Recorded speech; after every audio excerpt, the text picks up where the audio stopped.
Good morning. Welcome back to the Football Terrace. Thank you very much for tuning in. Hit the like button, share button, get this out on socials. We want to hear look from all football fans as well as Man United fans as well. It's been an interesting 12 hours since Man United's draw with Tottenham. Social media is alight with news. Pogba being brilliant has enabled fake Man United fans to attack other Man United players. Some poor performances are being highlighted and, of course, chastised. Others are being completely ignored. And this is what we've come to expect. This is football social media. This is why we're here. And all opinions are welcome here at the Football Terrace. We're here to talk about Man United. Things were very, very evident yesterday that Paul Pogba signing a new contract is absolutely imperative for Man United moving forward. Absolutely fundamental in Man United getting themselves back to the peak of their powers. And let's just talk positive here about Paul Pogba for a moment. Pay him what he wants. Pay him what he needs. The notion is now dead. Any football fan on the planet who comes out with, but how does he influence? What does he do? How does he improve the team? I can't see it. I don't understand it. Just show them yesterday's game. Just show them the 30 minutes he had on the field of play. It was nothing short of sensational. And that is what he brings in the vast majority of games that he plays in. But it's about having the quality around him. On Man United, listen, I watched the game back last night. So I recorded the games, obviously, on Sky. So it was on the hard drive. And I sat up after finishing all the shows. I uploaded the fan cams. And then I sat back and watched the game. Lots of rusty players. Some poor performances, but lots of rusty players out there. I actually watched it back and was quite encouraged about our future. But that leads us to this morning's stories, because United do need to sign 2 players. I think an addition needs to be added at the back. There's no doubt in my mind. And that right-hand side of Man United's attack needs to be improved. And I'll tell you as to why. What's so important about this is, I'm going to show you something up on the screen now. I'm going to show you this. Now, I want you guys to answer me the question. So we're actually going to go to this one first. So from yesterday's game, who's B and who's A and who's B? That's the question I want to pose to you right now. I want to wait for your comments to come through. I'm not going to go any further with this video until we start getting it through. Good morning to everybody, by the way. Thank you. Who is A and who is B? They're both Man United players, but who is A and who is B? Who is A and who is B? That's the question I'm pointing out to you. Because, and I'm showing you this. So someone said A is Dan James, A is Dan James, A is Pogba. No. Say who A is. A is James, B is Pasaka. No. Close though. Got another one for you that I want to show you. Who is A and who is B on this one? Who is A and who is B? Taking up very similar positions. And what you'll notice that both of these maps, very similar positions on the field of play. And I'll tell you, on this one here, A is Paul Pogba, B is Fred. Now, Fred's will be darker because Fred had more touches of the ball because he played for longer. So there's always a darker heat map. But if you look at the points, they're picking the balls up in very similar areas. They cover vast majorities of the pitch. And you can see, even with Paul Pogba, so much of what he did was actually on that left-hand side. He still drifts more towards that left than anywhere else on the football pitch. Fred was doing the same thing. When we look at this here, A is Mason Greenwood. B is Dan James. Dan James does take up very slightly wider positions than Mason Greenwood, but the channel which they operate in is identical. This is the proof that United have a system. United have a structure. Man United want to play in a certain style. There is that air of fluidity amongst all attacking players, as we see here with Pogba's heat map, where they can cover. They don't have to stick to one position. What will happen is, as Pogba leaves that left-hand side, he'll be covered by somebody else. The problem that Man United had yesterday, for the vast majority of the game, is that they didn't have enough quality in those positions. And Fred is brilliant at breaking up play, winning the ball back. We didn't need to do that because Tottenham weren't attacking. That's a mistake from Ollie. Dan James started over Mason Greenwood. And for me, I understand the protection of Mason Greenwood that's needed, but he's ready now. I think he looked beefier, stockier, more grown up in yesterday's match. Man United need to play him more. It's as simple as that. I like Dan James. I think he's a good player. I think he's a good player, right? And at the end of the day, he's good, but he isn't at the level of a Greenwood. He isn't at the level of a Pogba. He isn't at the level of a Rashford even.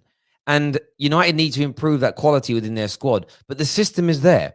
Man United's style of play did not change with the substitutions. The only difference was Paul Pogba can pick out passes that Fred and McTominay could only dream of. So it makes the system, so the system becomes more fluid in the sense of, if you're in, let's just say, right, you're in a position, you're in the center of the field. Okay, you're say 40 yards out in the middle of the pitch. If you're Paul Pogba, you might have 3 passes that are on. There may be 3 passes and 3 areas of the pitch that you could spray that ball into. The problem is, 2 of those passes only you can do. 2 of those passes only you as a footballer on that field of play has the capabilities of making. Just you, nobody else. It isn't individual brilliance always plays a part in a system, because Jurgen Klopp's system is brilliant. But if Trent couldn't cross the ball as well as he does, if Mane and Salah weren't as deadly in front of goal, if Van Dijk wasn't as good as, winning his defensive duels as he is, the system wouldn't be as good. Would Pep Guardiola's system at Manchester City be as good if Kevin De Bruyne's passing accuracy and creativity wasn't so great? Would he have been so successful without the predatory instincts and the finishing ability of Sergio Aguero? Why is it that we always look at teams, they need a 20 goal a season striker? Well, not if the system's fine. If the system is fine, why do you need a striker to score 20 goals a season? Why are strikers the most expensive players in the world? Because they're a rare commodity that can put the balls in the back of the net. But you need that to be successful. And this is the argument about systems that doesn't make any sense to me. People ignore the fact there is patterns of play.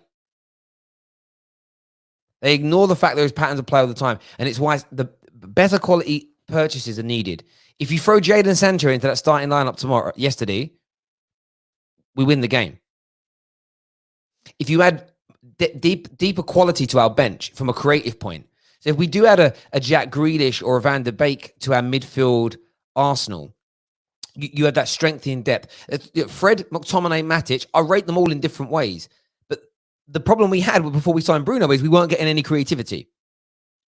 So why are we expecting that to suddenly be any different? They're not creative players. If you take out Bernardo Silva, David Silva, and Kevin De Bruyne, and you put in McTominay, Henderson, Gini Wijnaldum style players, Man City change overnight. They're suddenly not as creative. And that's what needs to be focused on when it comes to these situations. And United are linked with 2 big signings. We know that Sancho is one of them. Pogba signing a new deal is absolutely imperative.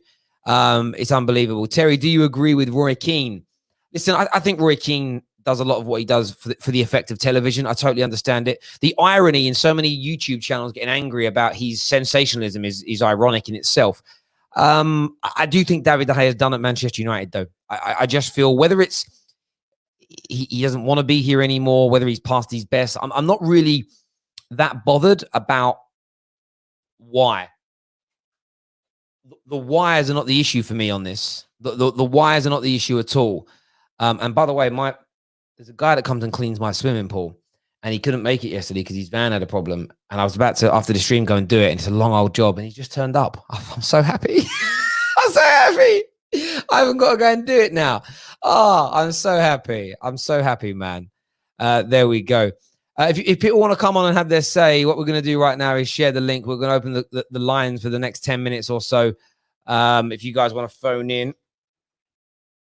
1 second. Oh, put that in cap. I like it in capitals. What if I turn caps off? Call in now with that. If you refresh your streams in about 10 seconds, you'll be able to come on and have your say and do what you want to do. Did you see Rance's reaction on the United stand? I haven't watched anything on the United stand yet. I will later. I did see someone tweet that he said that Bruno wasn't very good. again, and that's the thing about football. It's opinions. What I have seen a lot of, though, in the last few hours are more fake Man United accounts ripping into Maguire, ripping into Rashford, making compilations and all this. For me, it's just a simple case of I know that people can see the patterns of play. I know that people know that Maguire is a good centre-back. But I also see that they're not, they don't want to admit it because it doesn't fit their agenda and stuff like that. And from my point of view, I've said it before and I'll say it again, there's a clear style. And we moved, and it isn't a groundbreaking style at Man United. We moved the play from side to side. We have fluidity in our attackers. You saw yesterday on a number of occasions, Rashford would come left, he'd go right, he'd go through the centre, players would switch. Pogba and Bruno, they predominantly work left and right-hand side of centre, but they will switch with one another at times. That fluidity makes it difficult.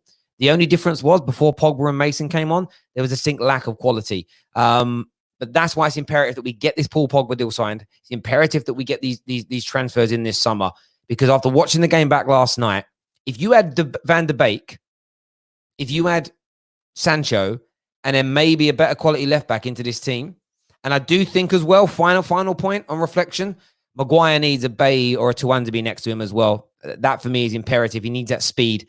A fast centre back. Lindelof nearly recovered from that mistake. Nearly got back onto Bergwijn last night. Tuanzebe gets there. That's just my view. We've got KJ coming on the line now, and we're going to take a few calls. I want to get a few opinions on what's being said, etc., etc.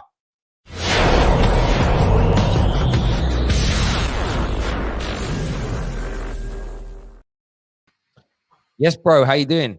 Not too bad. Woke up and I was just like, damn, we should have won that game, fam. That's what I was just thinking. I was like, yo, we should have won that. Yeah, which is part of the reason why I'm not angry. And I think it's about looking, when we started the season, how do I put this? We played against the first game of the season. I thought we started off a bit like preseason, a bit scrappy. We won 4-0. Wow. Second game against, I want to say it was against Wolves. So unlucky not to win, but we played so well. And I thought, oh, this could be a good season. Third game against Palace, we were just dominant and we just got caught. And you got 3 games in, you thought, okay, well, we're playing well. We lost Pogba and it felt like we went off the edge of a cliff. And last night, Pogba coming back was great for us. It showed why we need a bit more strength in depth. The creativity is there. The play is there. How important is it, though, to improve? Like we're talking about the transfers this morning. When you think about the links with Van de Beek, Sancho, how important is it that Man United pull it off this summer? It has to be done. It has to be done because if you're seeing what we're seeing right now, it's one of those things where you look at it and you're like, right, we're actually not too far off of having a good team, like a first 11. You look at a few spots, Luke Shaw's spot, you look at maybe Fred or McTominay, and then you look at the right-hand side with Dan James. It's clear to see that, these guys aren't up to the standard that we need to be pushing on to Champions League, to winning titles, and to winning every trophy that we can. So we definitely need new players. But that game yesterday highlighted the flaws in Oli. And for me, he's got 8 games left to show that he really deserves to be in this job, because yesterday the in-game management of that game wasn't good enough. Dan, how you doing, mate? I know you spent a lot of time, mate, talking about a lot of people again last night. I see United don't have a system, United don't have this, United don't have that. I mean, what's your feeling sort of 12 hours on? Do you change your mind? Is your mind changed at all about that? Or do you think actually, no, there's something here? This is the crazy thing, Terrace. When we first spoke, one of the first few times we spoke, remember I said Oli didn't have a plan with the ball. So why did I change my mind? Well, because I've had time. I've had time to watch the games back. I was actually planning to make a video to highlight he didn't have a plan with the ball. Started watching the games back. I was like, oh, hold on a second. Oh, I saw that pattern in the game. Then I started connecting the dots. I was like, okay, he has got a plan with the ball. But look, I'll get back to that in a sec.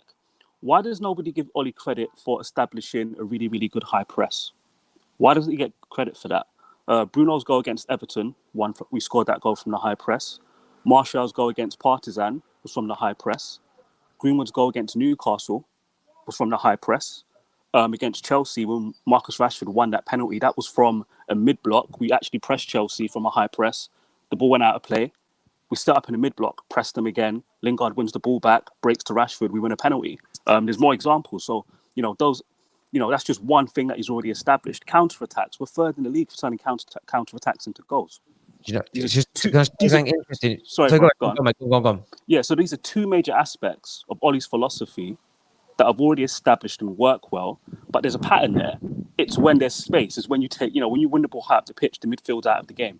When we on the counter attack again, there's space, so we exploit that. The problem is when you don't have no space, you need quality on the ball. You need players who will problem solve. Again, I'm going to point this out for people to pay attention to. When Fred gets into the final third and he gets sized up by a midfielder, how often does he drop the shoulder or just not to even beat a man, to play a really, really good ball into the half space? Just little things like that. McTominay tries, but he's hit and miss. For every good thing McTominay does in the final third, he does a bad thing. Do you know what I mean? So, I don't know why people, if Ollie can establish these two things, why can't you see, when we get the quality, you will see that he does have a plan with the ball. Difference between what Ollie wants to do with the ball and someone like Pep. Ollie's not trying to get the team to play short pass combinations to get into the final third. He wants to go from A to B very, very quickly. Do you remember Daniel James's goal against Southampton, for example? That was done within 5 passes. Ball's on the right, got him behind Southampton's midfield, switched the play, he was in. That's what Ollie wants to do. He wants to go back to front very quickly. But when you watch these goals back, you'll see. I'll give you another example. Against Sheffield United, Dan James and Martial working down, doing 1-2s down the left, and for Rashford to get that one-time strike into the top corner. Sorry, can I just quickly interject on that point there that you said? That's the quality you need. Go ahead. Sorry, before you do, just welcome to the show. I think the first time I've had you on, Veli, welcome, mate. So, yeah, say your point, bro. Thank you very much. I'm a long fan of yours, a member as well. I appreciate your work ethic as well. About the match, initially I was fuming, but then I've had time to calm down. And Roy Keane's halftime commentary is one of the funniest commentaries I've ever seen. But quickly about your point before it leaves my head. You said that he has a style of play. I do believe Ollie has a style of play. It's just that it's too easily countable. I feel like I'm in the middle, so I believe that Ollie has a style of play, but it's just not that good against certain tactics. Like, it's better against top 6. That's why we've got such a good top 6 record. People that are going to attack us. But I'm also a little bit on the side that like his in-game management, man. I'm tired of a lot of our managers. The fans know more than a lot of these managers. I mean, the reason why I think Klopp is so good and Fergie was so good as well, they just did things that made sense. I mean, my friend, he's a Liverpool fan, and we were talking about after the match yesterday. He said, because we were talking about Klopp and comparing him, and then what he said made so much sense. He said that, look, what he does, he just doesn't make as many dumb decisions as other managers do. You rarely look at the starting lineup and say, wait a minute, what's happening there? Or you rarely look at the sub bench. And I'm sick and tired of these 60-minute, 70-minute contractual subs just for players to get bonuses and stuff. I'm tired of that. It was so obvious that if you change it, I literally said on my WhatsApp group that if he doesn't make a change, bringing on Pogba at the half-time, then he's a double agent, man. That's ridiculous, man. Waiting 60 minutes, so we wasted 50 minutes, literally wasted 50 minutes. Yeah, nothing changed. I called up yesterday at half-time and said the exact same thing. Pogba and Matic need to come on. Whatever plans he had for 60 minutes, he needed to make them at half-time. Yeah. But on your point, you know what? I'll take that. I'll take somebody saying, for example, Ollie has the plan with the ball, but I don't rate it. That's fine. I don't get frustrated by hearing that. Yeah. It's when people say he doesn't have a plan with the ball. He quite clearly does. Yeah, this notion, and I agree, he doesn't have the personnel. I do agree with that. He does not have the personnel. I think that's the thing here. There's lots of different elements, and my view is this. And people, because we live in this polarized society, that it's if you're Ollie in, it means you have to back everything about him. And if you're Ollie out, you can't see anything good within him. Yeah. Anybody that sits inside those two camps, they are those dangerous people that we currently have in society at large, who will just rip apart what we have. Like anything, we know we've got to improve. Everything's got to improve. We know that from football through to society, we know improvements are needed. But equally, like, things are the best they've ever been in history. Like, you've got to weigh these two things up at the same time. And in football, it's that same sense of, I want Ollie in, but because I think we still need him to stabilize this ship before we move on to that next level. I think sacking him now could undo all the work that has gone on from a cultural element behind the scenes. But you're right, personnel is needed. If you throw Sancho, Van de Beek, and and Ben Chilwell into this squad, we suddenly become better overnight. There's no doubt we have that strength in depth. I think there is a plan. People that think that he just goes out there and says to the players, "Do what you want." It's a madness. There's no way that is happening. There's no way that he'd be still It's in impossible. No, yeah, and to be fair, in the first 25 minutes, you saw what he was trying to do. We was on the front foot. We were pressing high. We were trying to make chances. Bruno was on the ball, making some good chances. So, like, we can see what he's trying to do. But the issue is, for me, is just it's just in-game management. The culture is set is good. Yeah. The player is wanted to bring in is good. And the way he's got the players wanting to play for the shirt and play for the club and be better for themselves, that's all great. But from the moment your plan is getting countered and you still have no idea how to change it up to make you succeed, that is where my issue lies as Ali as a manager. I think he does well.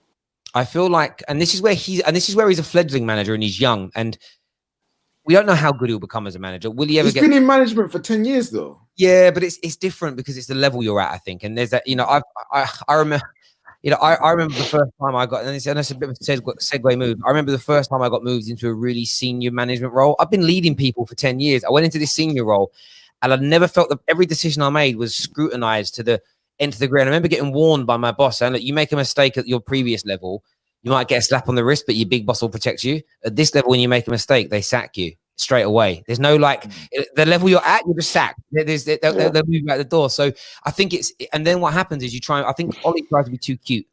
Oh, Joe, I might try this because this could work. Instead of just saying, "Do you know what? Mason Greenwood is better than Dan James, and he's probably better than Dan James will always be." So they're starting. We know Jose was going to play low pop. By the way, when we set up last night, if we were playing against any other six side, I think we would have done something. But for whatever reason, someone's definitely got a lawnmower in the background there. I can hear that. Sorry, That's cool. I thought it was my card, and I was like, no, it can't be. So I just think there are areas for Ollie to improve. What I reject on social media this morning is this notion that, one, there's no style of play. Two, look, and this is the thing. There's all these fake Man United accounts out there and fake fan accounts who do it. There's two things they do. They're either real Man United fans just looking for attention, or they're fans of Liverpool, Arsenal, Chelsea, are just desecrating everything that Harry Maguire is. He did make a mistake last night. And yes, you can make a compilation of times this season where people have twined him up. You can make a compilation this season of where he's made a few bad passes. But trust me, because I use the Y Scout software and I've been watching teams, you could do that to anybody. You could make a compilation right now of all of Messi's mistakes this season, put some like dun, dun, dun, dun, dun, dun, dun, dun, music over it, and it would make him look bad. And I'm not saying Maguire is one of the best in the world. I'm not making that claim point. But you've got all these fans this morning that are trying to stoke up this divide amongst United fans. And I hate to say this, we need to take a leaf out of Liverpool's book. When we had Chris on from Redmen TV, he said it's almost impossible at a Liverpool game to get a negative reaction from fans. When they know they've been bad, they just close up shop and go, we're not going to attack our team. We're going to support them. And they criticize. They'll go, this seems to be, but they won't go on this tyrant. They won't release videos slagging their own players off. And there's this part of me that thinks that Man United and Arsenal fans have fallen from grace. Like we almost take joy in beating our own down. And I feel like, imagine how you'd feel like, it's like your parents. Imagine your parents bantering you for every mistake you make. That's kind of how I feel about us at the minute. I think we need to step up a little bit more. But in terms of, I want to talk Paul Pogba for another minute last night. Billy, obviously, first time on here, I see the smile straight away. He did that to me last night. I just had this vision of Graham Souness sitting at home with a bottle of red wine in one hand, a bottle of whiskey in the other, shaking with anger, watching his thing, bro. There's 2 points. First of all, Pogba is my favorite player in the world. He's been like that for a long time. It would literally break my heart for him to leave, because there's times I would watch Juventus. I don't care about Juventus, but I watch it purely because I want to see Pogba. Now I'm very tired about the circus around and wherever. But Pogba is just amazing. We have to do whatever we can to keep him. And Roy Keane, after the match, I'm sorry, what he did, it's like, I don't know if you guys had really strict parents that they struggle to give you compliments, because Evra kept trying to push onto him Pogba was really good though, wasn't he? And then the woman as well, the commentator, she was like, Pogba was really good though, wasn't he? But Pogba, and he kept changing the subject. And when they finally forced him and backed him into a corner to talk about Pogba, he said, "Yeah, but he has to do it consistently though." I was like, "Come on, man! Just give him these props." Like he came on and he changed the game. That skill was just too silky. I was saying it even before he did the skill, before he did that long ball. I was saying in the chat, the half volley pass, the half volley yeah, pass. come on, Oh man, my come on. Lord. Every time he touched the ball, even before that, every time he touched the ball, he did like a dummy where they passed the ball to him and he fainted, so it went on to Him and Bruno did a Fernandez. 1-2 where it was like Pogba flicked it to him, then Bruno headed it back to him, and then Pogba just touched it down, like hold off a man, and then played it off. I was just like, yeah, and not only that, you'll notice with quality players. So when Paul Pogba was confronted with three midfielders in front of him, does he always just pass it sideways? Sometimes he'll have to, but he'll be proactive. He'll try to create an angle on the ball to try an intricate pass. Bruno made a lot of mistakes yesterday, but he was being positive with the ball. So and that's the thing, right? So what I saw yesterday as well, so quite a few Twitter bots and even a couple of YouTubers, again, they're pro Pogba. But the problem is they're pro Pogba but anti Man United. So instead of just praising Pogba yesterday, they've gone on a 12-hour tyrant about how bad Bruno was, and he only became better when Pogba came on. That's terrible, disgraceful. And I look at it and think to myself, no, so you are wrong. Bruno got better when Pogba came on because suddenly Bruno had more space. Why? Because Bruno then got the attention of people. And being not as good as Pogba isn't a negative. You know, I said this yesterday when I said to somebody that I would pick Rashford over Son as a player now. I just would. That's disrespect. Why? It doesn't mean I'm saying Son's bad. You know, and that's only because you've been pushing it out for 2-3 years that Rashford's trash. That's why it upsets you. But you know, Rashford is a good. But yeah, I just feel that the combinations between those two are sickening, and there were mistakes by the way, from all players because everybody was a little bit rusty. The point being is Pogba and Bruno's rustiness was just levels above everybody else. And Pogba, Martial came more into the game when they came on because suddenly there was balls out, a little man. I said that and then I didn't read. You're on the football terrace, son. You're on the football terrace, son. You're famous. Terry, he's gonna give me hell. Thanks for letting me come. He just on, wants his lunch. We'll talk to you guys soon, I'll speak to you later on. Take care, mate. See you later. Right. We're going to add Dave to the stream. For the last sort of 3 or 4 minutes of this. Yeah, but what I was just going to say with the Pogba thing is everyone was making mistakes, but their levels were above. And that half volley pass, it's crazy. But this is Man United fans. And you do get this cultural divide of like people that support the foreign players and always want to beat up on the English players. If Rashford's touch was this, if Rashford's touch was that, Rashford's touch was fine. He could have maybe cushioned it on the other side and pulled the ball away, but then he would have been shooting on his left. He was setting up for his right. That's what he's doing. Oh, also Dave. Sanchez was too fast. It was too fast. Dave, you said you was coming for me if we lost. Well, go on now. What? Sorry. Wait. What did you say? You said you was coming for me if we had lost. Well, go on now, Dave. What are you saying? No, you honestly, right? I'm not gonna lie. I was confident that you were gonna lose, and then I remembered it was Spurs. So I kind of had to lose my confidence there. But trust me, when Pogba came on, you could instantly tell like, oh yeah, it's different now. So I was happy that Tottenham actually held out for a 1-1 because it easily could have been 2-3, and that's even before Pogba came on. So, but it's true as well. We were at the beginning of that second half. There were like those openings, the moment. Honestly, those drinks breaks killed you. Every time you were like just getting into you're getting into a stride and really putting them under the pressure, drinks break, and it just halted your whole thing. And absolutely right. And just think about this as well. And again, this is about being positive about Man United here for a moment. Other than just after that goal went in, when were they which all stemmed from a mistake? When were they ripping us apart? Even on the counter, they were countering, but they weren't doing anything. We've been like this now for 12 games on the bounce, where teams aren't opening us up. We've conceded 3 goals in 12 games, and all 3 goals have been mistakes. 2 goalkeeping mistakes. Romero rushing out when he shouldn't have done in the Europa League. You had De Gea kicking the ball against Calvert-Lewin at Everton, and then there's a bit of blame on. There's 3 goalkeeping mistakes. Yeah. So you literally look at it and think to yourself, we're not being ripped apart. Again, you can't create a defensive system that's not being ripped apart, and equally not have a system of play It doesn't make any sense. No, and by the way, I haven't got to be. People always say articulate it. Then, oh, okay, well, articulate to me how the people with good systems do it. They won't be. They'll just speak in platitudes and vagueness of, our 1-2s and triangles.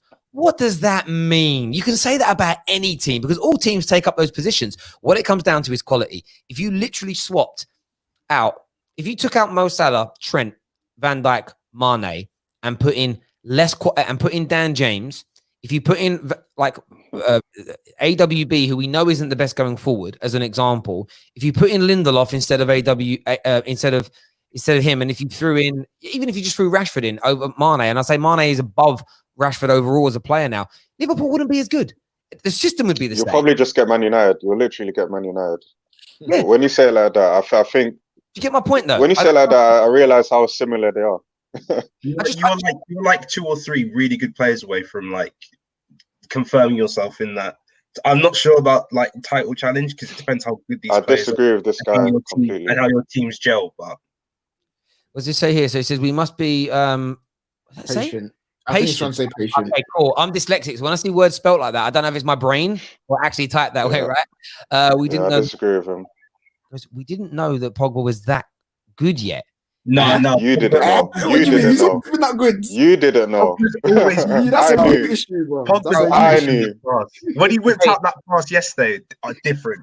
And it's not like Pogba hasn't done that before. It's the problem is with Paul Pogba. People want him to be. See, and this is where I won't attack Scott McTominay because Pogba's brilliant. Now, Scott McTominay, I don't feel rush. It doesn't rush around like a headless chicken. He presses hard. He goes into them tackles. He doesn't have the subtleties to do what a Matic or a Michael Carrick does, where they might not rush around, but they'll just position themselves right to cut balls out. Different type of player. And do you know what? Sometimes you need a Matic. Sometimes you need a Scott McTominay. There's no doubt about that at all. But Pogba can just do things in possession that none of our other midfielders, barring Bruno, but Pogba is slightly above that level, that nobody else can do. And for me, like I've said all along, I'm encouraged by the end of this season. I said it will take 2 or 3 games to get into our stride, which it will. But I've said all along, if you throw these summer signings in, but we keep Paul Pogba, we are going to have I don't even care if you don't believe Ollie's got a system. Let him freestyle it, as you want to call it. We're going to do well. And the reason people call it a freestyle format system is this, because they can see what we all see, green shoots of hope. They can see there is some quality there. And then by them putting in that little seed at the beginning to say it's freestyle football, what it means is if we win the Premier League next year, and this is very hypothetical, they can say it's not the tactics, though, it was the players. They've set the groundwork to not have to backtrack and support the manager. I've watched these people too long on social media. I know, and that's what they're going to do. And when in a year's time, we're not going to win the league, probably. But I'm just saying, if we did, right, watch that be the excuses. You're going to come back and go, Terry got it right. And the reason I know is because I've been in the meetings with social media conglomerates and consultants who tell you what to do to gain traction on social media. So I know the pattern.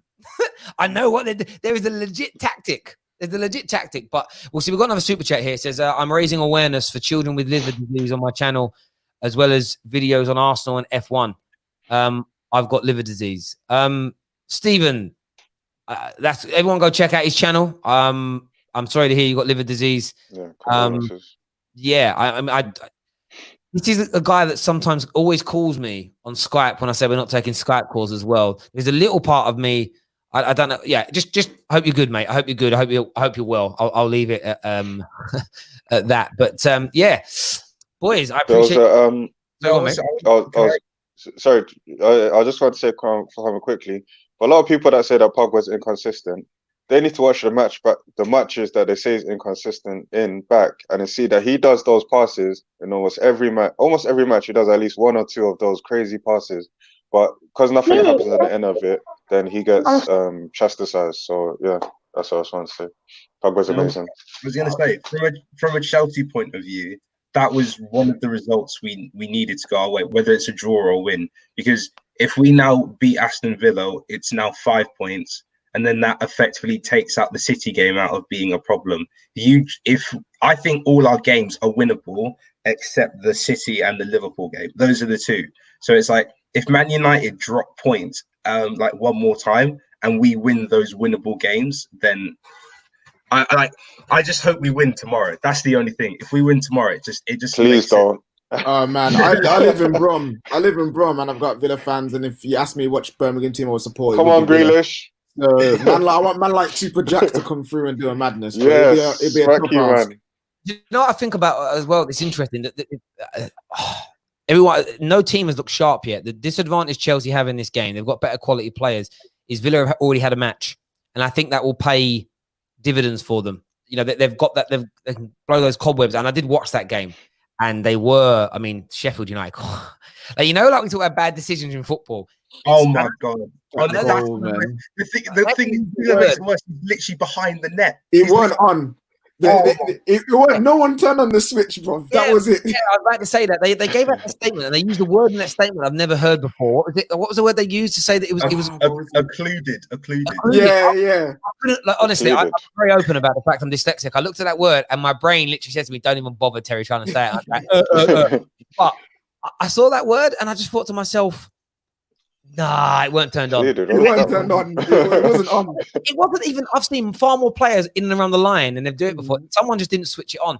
But yeah, that's proper being robbed. But just finally, Bruno was getting called a diver.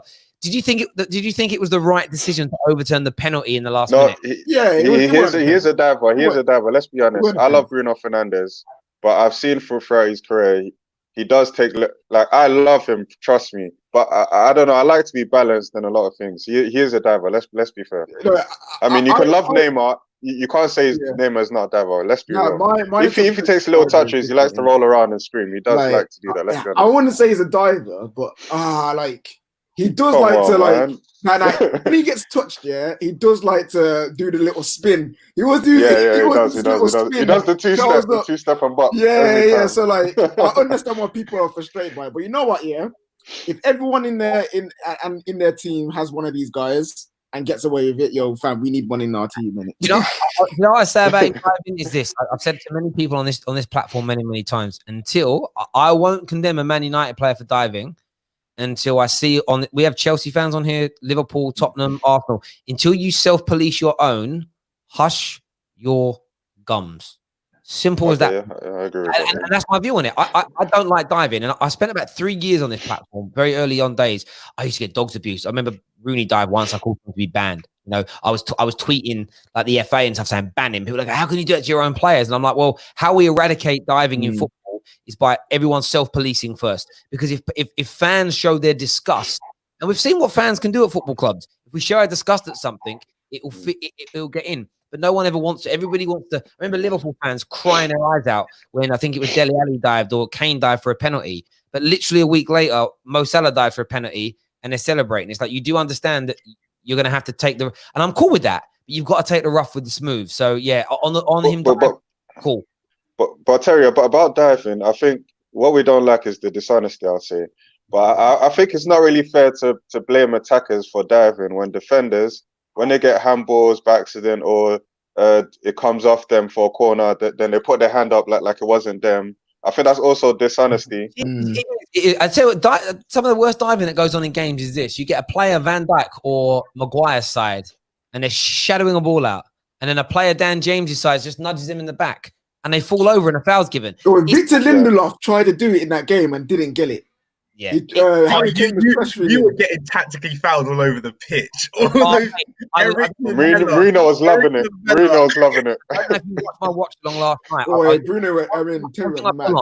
I was going mental on the watch along because I mean there was the first one, Eric Lamella's kick in like the opening 10 minutes. But they must have. I had a little tally chart sitting here now. They had 9 in the first 65 minutes. They had 9 what I call cynical fouls where they're not trying to win the ball, not one player booked. And I get very angry about that in football because what it enables you to do another. If we're on a breakaway, it enables you to pull someone down and not get sent off because you've not been booked. It gives you one more bad tackle. I was so angry. The best one was Eric Dyer when Dan James gets around him and he literally pushes him in the back. Yeah, that was a foul. That was a foul when he got away with it. Dan James hacked him down, gets the yellow. I was like, these guys have been doing it all game. Blatant foul, man. Do you know? I think we can learn a lot from how Mourinho played us and what he said after. Because Mourinho knows the players, and if you notice, when they tried to praise Pogba to Mourinho, the commentators after, they said it's not only Pogba, they've also got Lingard that can change the pace of a game. They've got blah, blah, blah. Oh, a quick question now, I've remembered. Is Juan Mata injured or something, or have we sold him? No. What's happening? You know, I think was interesting. Someone said to me, because obviously the benches are bigger now, aren't they, as well? Somebody literally said to me, if you're not making the bench now, you're done at the club. It's a wrap. It's a wrap. And that's why there is money to be made this summer by Man United with of course Sanchez, Jones, Smalling, all to be sold. But you've also then got the Matters, Pereiras, Lingards. There are 6 or 7 players that could go. That salaries and some income through sales could raise somewhere in the region of £80 million for United, which hits the balance sheet straight away. That money will be more than enough to bring in, and I'm just throwing some names out there. That in terms of first year payments, that covers you in this downturn period for the Sanchos, sort of Van der Beeks, Grealishes, and maybe a left back. So yeah, those players are dead at the club for me now. They'll be involved in FA Cup games, and they will be involved in a bit of rotation as we start to get fit. But yeah, everyone who missed out last night, writings on the wall for me, and especially with the players we're being linked with as well, which that was mad. There's been so much talk of like Van der Beek, Sancho and stuff over this last 3 months. It's felt like pre-season. I was getting hyped up before the game yesterday. It was about 6:30, and I'm like, oh, we haven't actually signed any of those players, you know. They're not actually here. We got. But listen, boys, I appreciate you all coming on and having your say. Thank you very much. I was about to put him on. Elite Opinions just came in, then he disappeared. He was there for fan cams last night. And then You have to go. He's probably going to come back. Yeah, it takes a while. Maybe he'll come back. But yeah, I just want to ask him where Lo Celso was. You see that? You know, yesterday Lo Celso is like better than Bruno, better than Pogba.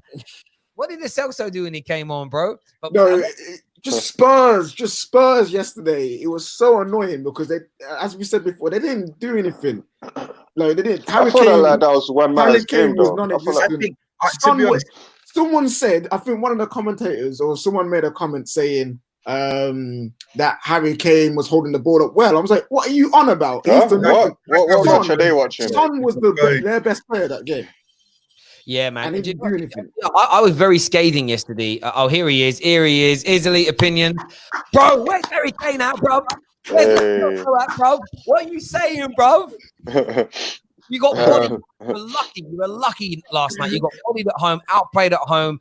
Negative, dinosaur, fossil football. Harry Kane's dead. Lo Celso hasn't even been born, bruv. What's going on? Abortion FC, done. Yeah. All right. You guys can hear me, right? Leeds Hotspur. Yeah, you guys can hear me, right? Yes, bro. What are you saying over there? Leeds Hotspur. What are you saying, Elite? Listen, if I spoke yesterday, I don't think I would have come back on this channel just for the language I would have used yesterday. The language I would have used yesterday to describe one man who's cost us 3 points again and again and again. Oh. I think it was like, it's not his fault, man. Don't blame him. Just wait, man. I think it was this day 2 years ago exactly where he cost us points against Burnley. Yeah, in a race. I'm talking about Jonathan Manchester Moth. What? Wait, what? You talking about the ref? Correct. You complained about the ref? Deluded opinions. Opinions. All right. Can I just give it a second, please? Okay, go. Constantly throughout the game. You know, you would think it's happened time again with referees. Certain referees that either influence the game in a good way or bad way for a team. You saw with Howard and United. You saw with Atkinson and Liverpool. There are just certain referees that for some reason are itching to give decisions for or against one team. And in this case, Jonathan Moss. Wow. In a big game, what about all the fouls against us? No. The amount of time I saw needless fouls that weren't in your decision given to you. I saw one in the 90th minute where we were countering against, and then Greenwood picked up. Someone might swing their leg at the air, and this guy he didn't even trip or buckle, and the ref blew the whistle. Bro, stop playing the ref, man. You guys are the bus for 80 minutes. Elite. Wait. And then you see, and then I try to talk about Anthony Ice Cold Martial first for a second. Okay. Come on, first game back. But bro, Martial, your keeper had to save that. He was about to score. Nowhere to be seen, and not even a centre back, a CDM marshaled them out of the game.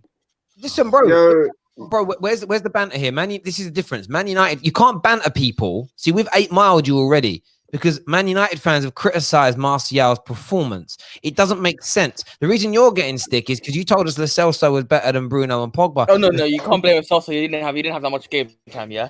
But Okay, then- let's talk about another Man City. How much game time did Pogba have? How much game time did Pogba have? Yeah, okay. Look, another Argentine showed up though. Who? Lamela. He was dead. He was dead. Dead. He gave away 7 fouls. Didn't I get could booked for do this them. all night, but I have got to go. We're going to be live watch All along. right, sorry. We're going to be live for the Arsenal watch along later, then live Arsenal fan cam. I don't know why David's smirking. So make sure you're tuning in this afternoon. Listen, until next time, take care, everyone. Goodbye. God bless. Look after Thanks. yourself. See you, Terry. Cheers, boys. Biggest robbery. Bye-bye. Biggest robbery, man.